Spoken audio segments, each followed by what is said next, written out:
Bengals look for that elusive 2-0 start. Mike Petraglia inside Paycor Stadium. It's the home opener for the 2025 Cincinnati Bengals. Last week, of course, the Bengals survived that nail-biter in Cleveland, 17-16 over the Browns.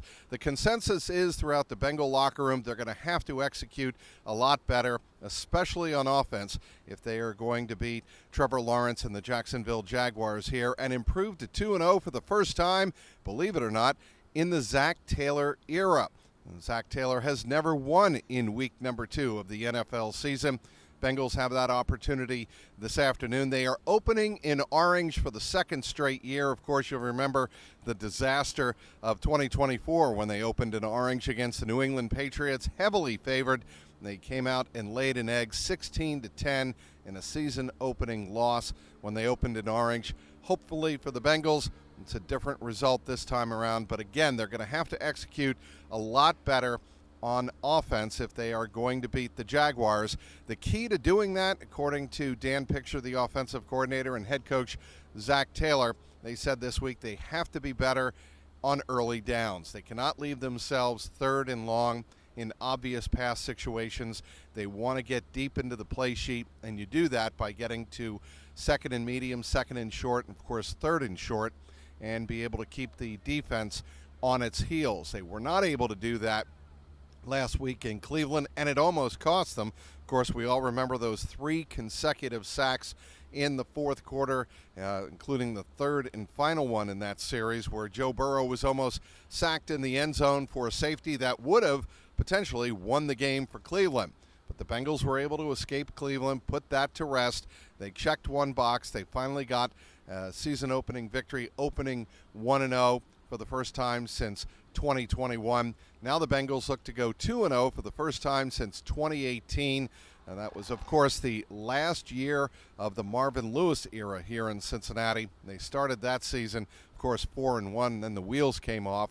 This Bengal team, though, knows that if it executes on offense, they have a chance with anybody in the NFL.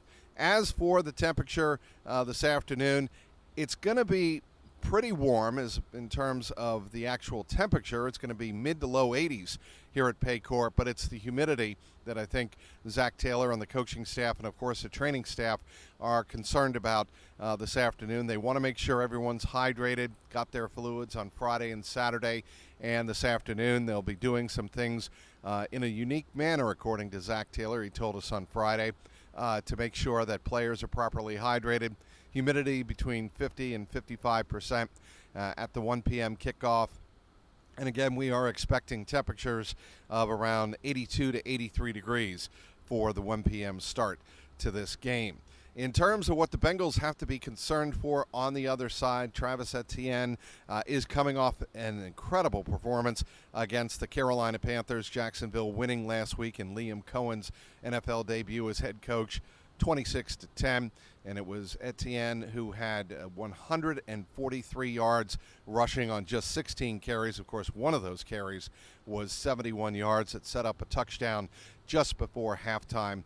The Jaguars really didn't have that much of a problem with the Panthers at home in their home opener. But if you're talking about where the problems could exist for the Jaguars, and if you're the Bengals attacking them on defense, certainly the front four, the front seven for the Jaguars presents a big problem, starting with Eric Armstead, the veteran, in the middle of the defensive line.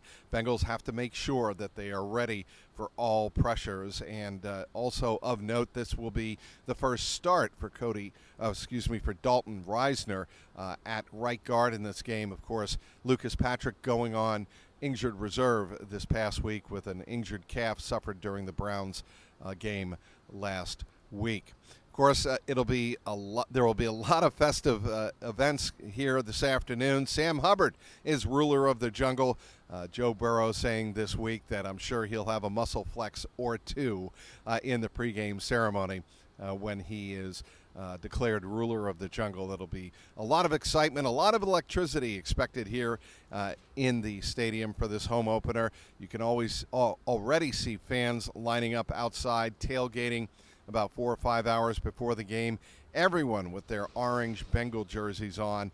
The crowd is going to be, I'm sure, very, very electric. And Zach Taylor, of course, making it a point this week to tell all the fans, leave the tailgate 10 to 15 minutes early. We want you inside the stadium early for this one to try and make it hard on the Jacksonville Jaguars and their defense. Get the place riled up and in a fever pitch. But the other part of that, of course, Bengals have to start fast. Last week they did do that, getting out to a 7-0 lead against the Cleveland Browns, but they were not able to sustain it. They had a 14-10 halftime lead, and again, were able to just barely hang on for the victory. We will have you covered throughout the day on the X at Trags, TRAGS. Of course, my YouTube page, the Jungle Roar podcast page, is youtube.com/@JungleRoarPod, and be sure to tune in to the Jungle Roar Pod page after the game. Myself and Richard Skinner of Local 12